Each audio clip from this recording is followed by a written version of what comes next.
आदाब अर्ज़ है।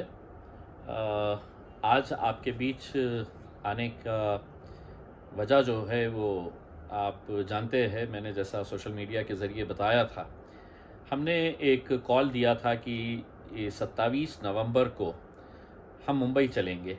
चलो मुंबई का नारा दिया गया था और क्यों जाने वाले थे, तो हमारी कुछ 2-3 मांगें हैं। उन मांगों को सरकार के सामने पेश करने के लिए और सरकार को ये बताने के लिए कि इतने अच्छे तरीके से मांगने के बाद अगर कोई आपके ऊपर कोई असर नहीं पड़ रहा है, तो हो सकता है कि हम वहाँ पर आए और आप जिस बेदारी के साथ सो रहे हैं, आपको नींद से जगाए और आपको बताए कि ये हमारे मसले हैं।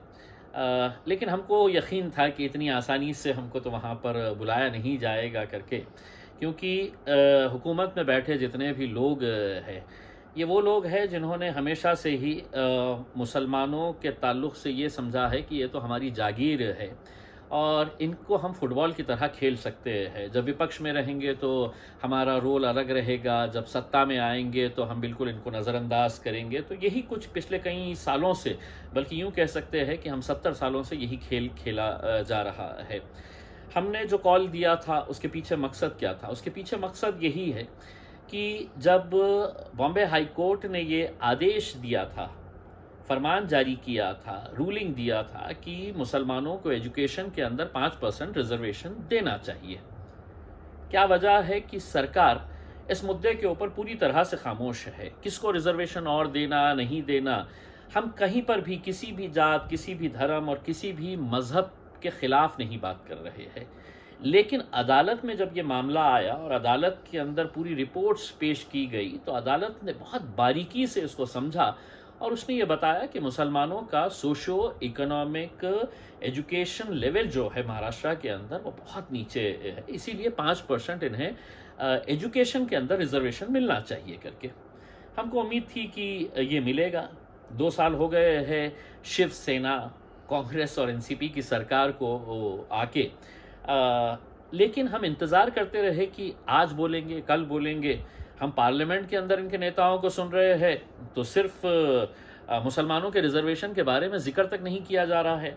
असेंबली के अंदर इनके नेताओं को सुन रहे हैं तो ज़रा भी कोई जिक्र करने के लिए तैयार नहीं है। तो ऐसी सूरत के अंदर क्या हम खामोश बैठे या हम आपको आईना दिखाए? वही आईना दिखाने के लिए हमने 27 नवंबर को मुंबई आने का फ़ैसला किया था।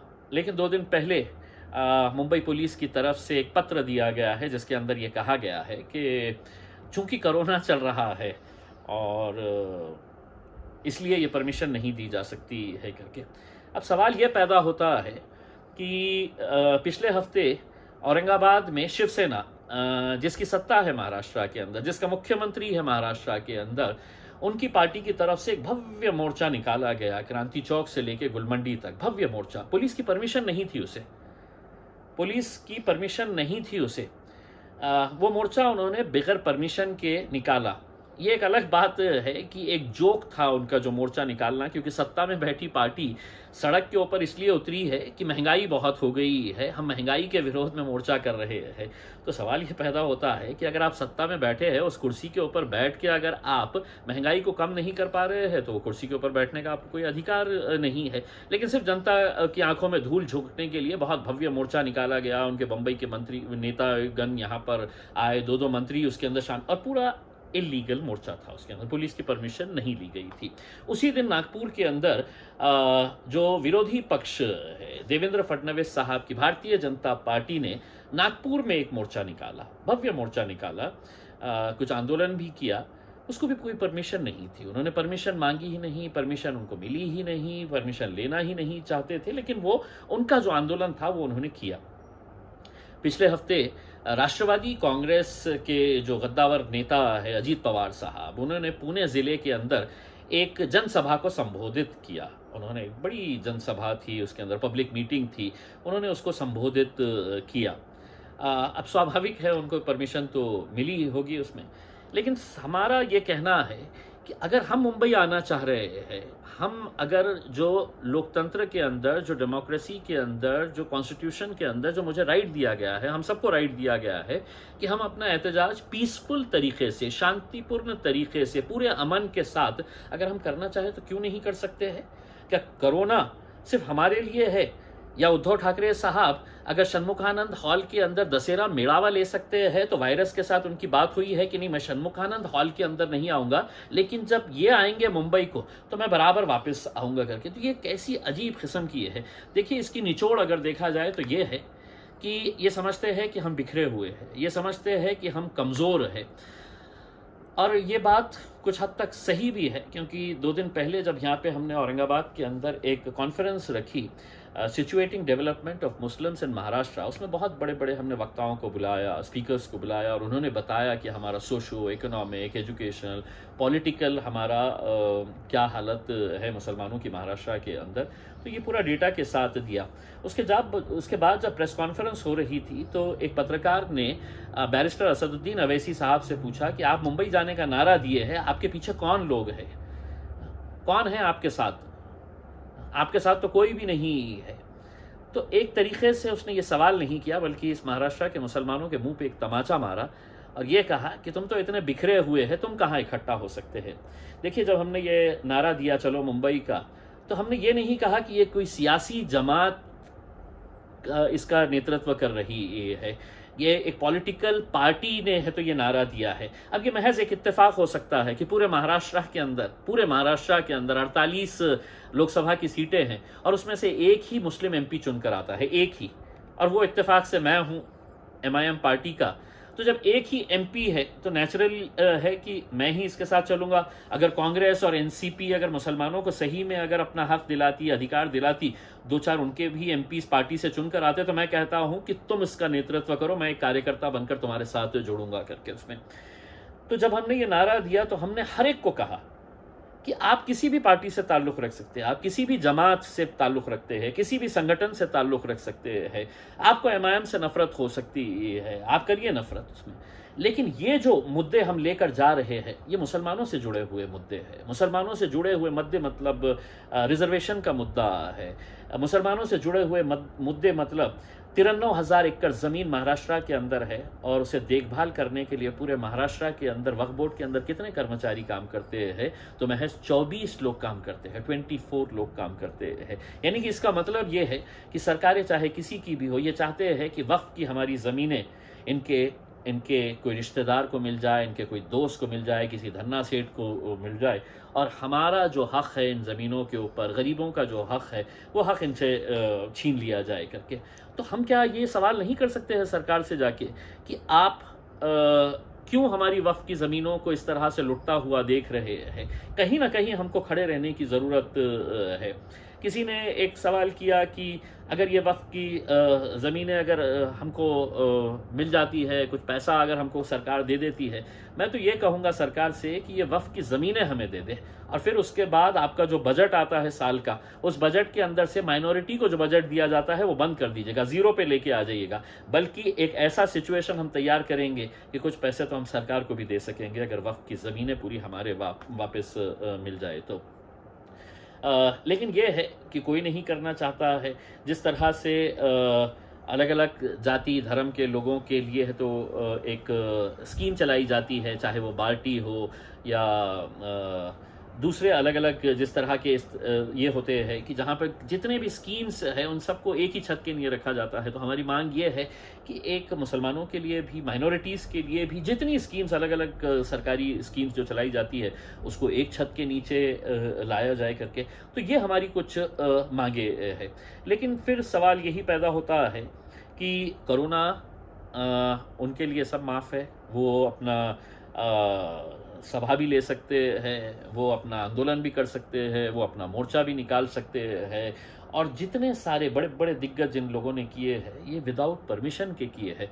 मैं मुंबई पुलिस के पुलिस कमिश्नर साहब, डीजी साहब और महाराष्ट्र की सरकार से एक सवाल करना चाहता हूँ कि हम तो आपको पूरे प्रोसीजर के हिसाब से हमने आपको रिटर्न के अंदर दिया, हमने आपको ये कहा कि हम पूरे प्रोटोकॉल्स फॉलो करते हुए, पूरे रूल्स को फॉलो करते हुए, अमन और शांति के साथ हम अगर आना चाहते हैं, तो आप हमें क्यों रोक रहे हैं करके। और हाँ, एक बात ये है कि आप समझेंगे कि हम अगर आ रहे हैं तो हम अपने झंडा पकड़ कर आ रहे हैं। देखिए, ये इस देश का सौभाग्य है, हमारे लिए बड़ी खुशनसीबी की बात है, इस मुल्क में रहने वाले मुसलमानों के लिए बड़ी खुशनसीबी की बात है कि हम इस मुल्क का अमृत महोत्सव मना रहे हैं, आज़ादी का अमृत महोत्सव मना रहे हैं। यानी कि इस मुल्क को आज़ाद हुए 75 साल हो गए हैं, और अमृत महोत्सव के दौरान साल भर अलग अलग कार्यक्रम लेने का सरकार की तरफ से फरमान आया है। हमने भी ये तय किया है कि हम मुंबई आएंगे तो हमारी गाड़ी के ऊपर कोई हरा झंडा, कोई नीला झंडा, कोई पीला झंडा, कोई सफ़ेद झंडा या कोई भगवा झंडा नहीं रहेगा। हम तिरंगा लहराते हुए आएंगे। हर गाड़ी के ऊपर हमारे तिरंगा रहेगा, उसमें हमारा तिरंगा जिसको देखकर हमें बड़ा गर्व होता है, उस तिरंगे को लेकर आएंगे। और हम भी जश्न मनाएंगे कि हमारे इस मुल्क ने 75 साल, हमने क्या खोया क्या पाया ये एक अलग बात है, लेकिन इन 75 सालों का जश्न मनाने का तो हमें भी अधिकार है। अमृत महोत्सव हम भी मनाएंगे। और मैं आपको यकीन दिलाता हूं कि महाराष्ट्र मैंने कभी ऐसा मंजर नहीं देखा होगा कि जो गाड़ी जहां से निकलेगी मुंबई की तरफ, उसकी हर गाड़ी के ऊपर सिर्फ तिरंगा रहेगा करके। लेकिन हमको रोका गया है। अब लोगों के सामने ये सवाल है कि अब ये आगे होगा या नहीं होगा। तो मैं औरंगाबाद नहीं, महाराष्ट्र के तमाम लोगों से ये साफ तरीके से कहना चाहता हूँ। उन्होंने कहा कि कोरोना है, उन्होंने कहा, आखिरी एक लाइन ये भी कहा है कि अमरावती, नांदेड़ और मालेगांव के अंदर कुछ जो घटनाएं हुई है पिछले कुछ दिनों के अंदर, उसकी वजह से भी हम आपको इजाज़त नहीं दे सकते हैं। चलिए, हम आपका सम्मान करते हैं, और आपका सम्मान करते हुए हम हमारा 27 नवंबर का जो चलो मुंबई का नारा है उसे हम कुछ आगे ढकेल देते हैं। और आगे ढकेलने का मतलब ये है कि हम आपको एक 2 हफ्तों का वक्त दे रहे हैं। हमने आपको रिटर्न के अंदर है तो सारे परमिशंस के लिए दोबारा हमने आपको बता दिए हैं कि हम ये करेंगे करके। 1-2 दिन के अंदर हम अब हमारी डेट का ऐलान करेंगे। और महाराष्ट्र की सरकार, मुंबई की पुलिस को हम ये बताना चाहते हैं कि अगर दूसरे लोग अगर गैर कानूनी तरीके से, इलीगल तरीके से या विदाउट परमिशन के मोर्चे, धरने, आंदोलन कर रहे हैं, तो आप मजबूर मत करिए हमें ऐसा करने के लिए, क्योंकि हम चाहते हैं इस राज्य के अंदर अमन रहे। हम चाहते हैं कि हमारी जो आवाज़ है हम अच्छे तरीके से उसे उठाएं, और उठाकर हम सरकार से सवाल करना चाहते हैं। जो हमारा मौलिक अधिकार है, जो हमारा बेसिक राइट है, वो राइट आप हमसे छीन नहीं सकते हैं। इसीलिए कोई ऐसा कॉन्फ्रंटेशन मत हमारे अंदर पैदा कर दीजिएगा कि आप कहेंगे कि नहीं, हम देखेंगे कि तुम कैसा आते हैं मुंबई करके उसके अंदर। तो वैसा सिचुएशन ना पैदा करें, मैं आपको हाथ जोड़कर विनती करता हूँ। जहाँ तक पिछले कुछ दिनों से चलो मुंबई की तैयारी करने वाले जितने भी नौजवान, बुजुर्ग लोग इसके अंदर शामिल है, और वो चाहते हैं कि हाँ, एक मर्तबा एक धक्का लगाना ज़रूरी है, सरकार को नींद से जगाना ज़रूरी है, मैं उनको यकीन दिलाना चाहता हूँ कि अगले कुछ दिनों के अंदर हम डेट का ऐलान करेंगे। और ये डेट मेरे हिसाब से 2 हफ्ते के अंदर की ही डेट रहने वाली है। तो उस दिन हम मुंबई ज़रूर जाएंगे।